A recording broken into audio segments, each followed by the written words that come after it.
कि लुटा दो बाप की दौलत उसे फुटानी कहते हैं, लगा दो पानी में आग उसे जवानी कहते हैं। बाप के धन पर लुटाया जाता, अपना धन पर कोई नहीं लुटाता। अपना धन पर लुटाएगा तो फंस जाएगा, तो अपने परेशानी में जूझता है। तो मैं कहना चाहता हूँ कि आप कौन होते हैं, आप होते कौन है कि संग्रहालय कक्ष लिखवा दिए। देख पूछना चाहता हूँ आप कौन होते हैं, किसी संपत्ति को आप खुद से बिना किसी से राय लिए हुए आप जो बुझाए वो कर लीजिए। हाँ, ये आरएसएस के एजेंट है और आरएसएस के इशारे पे काम करते हैं। अच्छा। हम पूछना चाहते हैं ससुरारी के थोड़े धन है, गए झारखंड में होटल बुक कर लिया, जब ऊपर से दबाया तो भाग के चले गए दिल्ली। ये ससुराल की संपत्ति नहीं है, ये सरकार की संपत्ति है। आप कौन होते हैं संवाद संग्रहालय लिखने के लिए?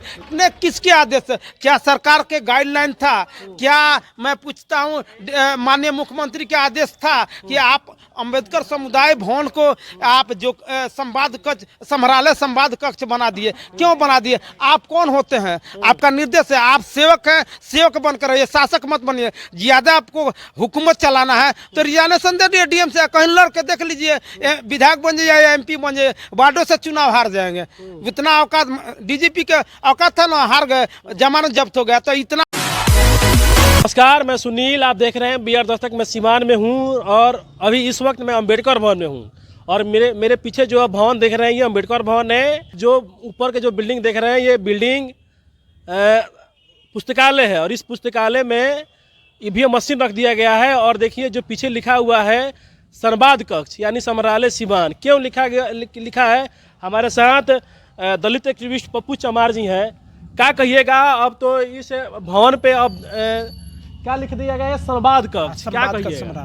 देखिए, सबसे पहले तो आपको चैनल को धन्यवाद देते हैं कि इस तरह के मुद्दा को आप उठाते हैं। मैं कहना चाहता हूं कि मैं डीएम साहब से पूछेंगे कि किसके निर्देशानुसार आपने संवाद कक्ष कर लिखवा दिया। अच्छा। संवाद कक्ष संग्रहालय। मैं पूछना चाहता हूं, उनको जानकारी अभी नहीं है डीएम साहब को कि जिस दिन अब पढ़ाई करते होंगे ना, उस दिन से अनुसूचित जाति कर्मचारी संघ है, वो सरकार के अंग है। लेकिन आप कौन होते हैं कि संग्रहालय लिख दिया? आप संग्रहालय संवाद कक्ष लिख दिया। दूसरा का मतलब, जब सत्यदेव राम विधायक, माननीय सत्यदेव राम विधायक और मैं जब बात कर रहे थे कि अनुसूचित जाति कर्मचारी से कुछ आप राय लीजिए, तो उन्होंने कहा कि नहीं मैं सक्षम हूँ। मैं पूछना चाहता हूँ कि आप कौन होते हैं? बात कौन बोला कि मैं सक्षम हूँ? हाँ, तो डीएम साहब। अच्छा, डीएम साहब। हाँ, जी, डीएम साहब मुकुल जी बोल रहे थे, तो मुकुल कुमार गुप्ता साहब बोल रहे थे। तो मैं पूछना चाहता हूँ आप कौन होते हैं, किसी संपत्ति को आप खुद से बिना किसी से राय लिए हुए आप जो बुझाए वो कर लीजिए। हाँ ठीक है, आप बनवा रहे हैं, लेकिन आपको राय लेना चाहिए ना। सिस्टम होता है ना, सरकार एक सिस्टम बनाई, उसके तहत आपको करना होता है। जैसे एक मोदी जी हैं, दूसरा मोदी सीवान के मुकुल कुमार गुप्ता जी हैं, सीवान का डीएम से आरोप लगा रहे हैं। जी, आरोप इसलिए लगा रहे हैं कि जब नरेंद्र मोदी को क्या बोलते हैं नोटबंदी किए ना, तो वो अपने वित्त मंत्री से नहीं राय लिए, वित्त मंत्री के सलाहकार से नहीं राय लिए। वित्त मंत्री के जो सलाहकार होता है वो आईएएस होता है ना, सचिव से राय लिया, इन्होंने नोटबंदी रात में लगवा दिया। वही ये मुकुल कुमार गुप्ता साहब है डीएम साहब, सीवान के डीएम से। वर्तमान जो डीएम साहब है ना, ये अपने आप को सेकंड मोदी जी समझते हैं और आरएसएस के एजेंट है। जब से आए हैं, क्या है? आरएसएस के एजेंट हैं ये आरएसएस के एजेंट है और आरएसएस के इशारे पे काम करते हैं। अच्छा। हम पूछना चाहते हैं ससुरारी के थोड़े धन है, गए झारखंड में होटल बुक कर लिया, जब ऊपर से दबाया तो भाग के चले गए दिल्ली। ये ससुराल की संपत्ति नहीं है, ये सरकार की संपत्ति है। आप कौन होते हैं संवाद संग्रहालय लिखने के लिए? ये वर्षों से एक कहीं ना कहीं सोची समझी साजिश से प्रशासन का।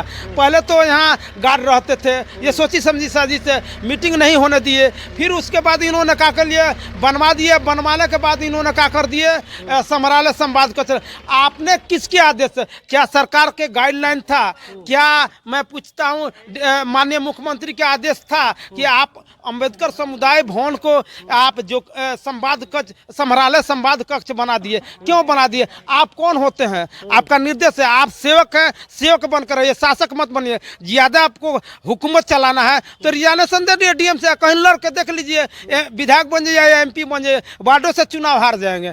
इतना औकात डीजीपी के औकात था ना, हार गए, जमानत जब्त हो गया। तो इतना आपको शासक बनने का गुरूर है और जानते हैं कि ऑल इन ऑल है, हम डीएम है, तो कहीं रिजाइनेशन दे दिया, बन जाइए डीएम, क्या बोलते विधायक एमपी बन जाए, अध्यादेश लागू कर दीजिएगा कि जितने बिहार में अंबेडकर के नाम से संस्था चल रहा है सब सरकार हैंड ओवर ले लेगी। तो आपका तो ये औकात नहीं है। अगर ज़्यादा आपको शासक बनने का गुरूर है, शौक है, तो आप रिजाइनेशन दे दिए, बन जाइए कहीं से विधायकों बन जाइए ना। मुझे तो लगता है कि कहीं वार्डों से चुनाव हार जाएंगे डीएम साहब। अपने हैसियत में रहना, सेवक है, सेवक के रूप में रहना चाहते हैं। मैं कहना चाहता हूँ आप कौन होते हैं डीएम साहब कि आप समराला कक्ष लिख दिए। जिस दिन आप पढ़ते होंगे उस दिन से ये अनुसूचित जाति जनजाति के हैंड ओवर में पूर्व डीएम साहब 19 लाख लगा के, शायद हमें कमी लगा होगा, 19 लाख लगा के दिवेश सेहरा साहब इसको सौंदीकरण किए, तो उन्होंने तो नहीं लिया, वो चाबी अनुसूचित जाति अनुसूचित जनजाति को दे दिए।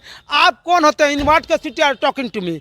आप कौन होते हैं हैंड ओवर करने वाले? आप कौन होते हैं संवाद कचन? आपको राय लेना चाहिए ना। सरकार द्वारा सिस्टम है, अगर एसपी भी कहीं छापेमारी करने जाता है तो अपना एसडीपीओ से, थाना प्रभारी से पूछता है, या डीएम साहब को पूछना चाहिए कि मैटर क्या है, लेकिन ये पूछते नहीं है। मैं तो कहूँगा कि ये आरएसएस के एजेंट हैं, ये आरएसएस के इशारे पे काम करते हैं, और ये ससुराल की संपत्ति नहीं है, जो बुझाएगा वो कर लीजिएगा। दूसरा का बात कि ये सरकार की संपत्ति है, सरकार के गाइडलाइन अनुसार करना चाहिए, इनको बुझा ही नहीं रहा है। उसी तरह बाबा साहब के मूर्ति के लिए मुझे 2 दिन हिरासत में लिया गया। जब हम डीएम साहब से मिलने के लिए गए तो डीएम साहब कह रहे हैं कि अरे आप ही दंगा करा रहे हैं। हम कहें दंगा कराने वाला आपसे मिलने आएगा? हम कहें क्यों नहीं कमेटी गठित कीजिए। इनको अभी बुझा ही नहीं रहा, ये तो दूसरा जिला मिला है, कमेटी क्या गठित होता है अभी उनको जानकारी नहीं है। अगर जानकारी रहता कमेटी गठित करते, जब कमेटी गठित कर देते तो सीमान के सीओ और क्या बोलते हैं सीमान के मुफस्सिल थाना प्रभारी सस्पेंड हो जाए, उन पर कार्रवाई हो जाती। लेकिन ये इन्होंने काम नहीं किया, इन्होंने यही कह दिए कि नहीं नहीं आप ही दंगा करा रहे हैं। पहले तो जानिए ना कि मैटर क्या है। जब हम लोग भी आईएएस के साथ रहते हैं और सीनियर आईएएस के साथ रहते हैं, जो सरकार चलाता है, बिहार सरकार चलाता है, भारत सरकार चलाता है, वैसे लोगों के साथ रहते हैं, तो हमने भी सीखा है ना साहब कि कमेटी गठित क्या होता है। कमेटी गठित नहीं किया, केवल यही कर दिए कि आप ही दंगा करा। अरे सर दंगा करा तो कमेटी गठित कर दिए, जेल भेज दीजिए। हम थोड़े कोई लुका के जा रहे हैं। जो ऊपरी बिल्डिंग आप देख रहे हैं ये पुस्तकालय है। इस पुस्तकालय में जहाँ तक जानकारी मिली है कि इस पुस्तकालय में ईवीएम मशीन ना ना देखिए, ये प्रशासन का जो रवैया है कहीं ना कहीं सोची समझी साजिश थी कि पहले होमगार्ड के जवान रहते थे, मीटिंग करने में भी बाधित रहता। भाई प्रशासन है, हम लोग भी सम्मान करते हैं, प्रशासन भी मेरा परिवार का सदस्य है, सिपाही हो दरोगा वो भी परिवार के ही सदस्य है, वो भी समाज से ही आता है। ऐसा नहीं है कि मेरा प्रशासन कोई दुश्मन है, लेकिन आप सिस्टम दीजिए ना। प्रशासन पर कह रहे हैं आप, लग रहा है प्रशासन की उड़हरी मेहरारू भूते हैं ना, उसका कोई है ही नहीं। एसपी साहब क्यों नहीं, जहाँ भेजते हैं तो प्रशासन की व्यवस्था देना चाहिए, शौचालय की व्यवस्था देना चाहिए, उसको बेड। अरे मैंने हम कह रहे हैं ना कि मुस्मात भी अच्छा जिंदगी जी लेती है, लेकिन यहाँ के क्या बोला सिपाही दरोगा के उस तरह का वैल्यू नहीं। आप देख लीजिए क्यों आप रख रहे हैं। वो बारिश में टूटता था, रात भर वो व्यक्ति जग रहा था, होमगार्ड के जवान, और फिर से मेरी ड्यूटी कर रहे थे। भाई इंसान है कि नहीं, जानवर है, जानवर है। आप क्यों नहीं उसको व्यवस्था देना, क्यों नहीं अलग व्यवस्था देना? उसके लिए आप व्यवस्था नहीं दीजिएगा। डीएमएसपी साहब उसके लिए व्यवस्था नहीं दिए। क्या लावारिस है, क्या उसका नहीं होता है क्या?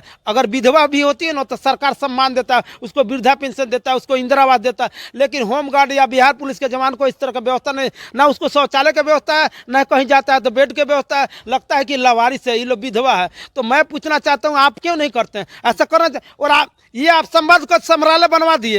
ये नहीं सोचे कि हमारा होमगार्ड का जवान है या हमारा जवान कहाँ रहता है। ये आपको बुद्धि नहीं है, ये आपको सेंस नहीं है कि हमारा जो गार्ड, आप जब आपको यहीं से देखना चाहिए कि भाई जहाँ जहाँ होमगार्ड का जवान जाता है या जहाँ जहाँ बिहार पुलिस के जाता है या कहीं दंगा होता तो उसको वहाँ व्यवस्था देना चाहिए, शौचालय की व्यवस्था देना चाहिए कि नहीं, बेड की व्यवस्था देना चाहिए कि नहीं, कि मुस्मात से भी बढ़कर स्थिति हो जाती है। लास्ट में क्या कहिएगा? लास्ट में यही भवन को नहीं, ये सरकार को भी झुकना पड़ेगा कि आखिर के मैं 2 अप्रैल की तरह पूरा सीवान जिले में, पूरा बिहार भर में इस बात के मुद्दा उठेंगे कि आखिर कौन होते हैं आप समरालय कक्ष बनाने की, आपका है।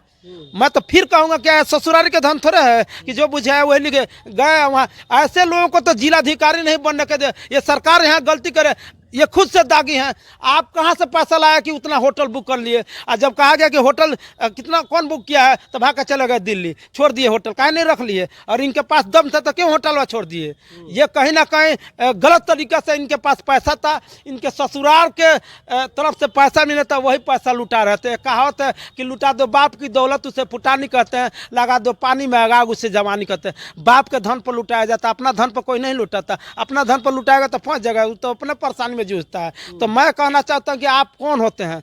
आप होते कौन है कि समरालय कक्ष लिखवा दिए? देखिए इनके नियत, अंदर भी जाइएगा तो बाबा साहब के मूर्ति को इस तरह माने रूप दिया गया है, जो कि एक गलत तरीके से, उनका आंख देख लीजिए, चश्मा गलत तरीके से पेंटिंग किया गया। उसके लिए आपका बुद्धि है, बाबा साहब के आंख के लिए पेंटिंग नहीं। देखिए यहाँ आप जूम करके दिखाइए कैसे पेंटिंग कर रहे हैं। कहीं ना कहीं ये बाबा साहब के विरोधी हैं, ये आरएसएस के एजेंट हैं, आरएसएस के इशारे पर काम करते हैं। तो ऐसे लोगों को सबक सिखाना पर हम सड़क से सदन तक इस मुद्दे को उठाएंगे कि आप कौन होते हैं।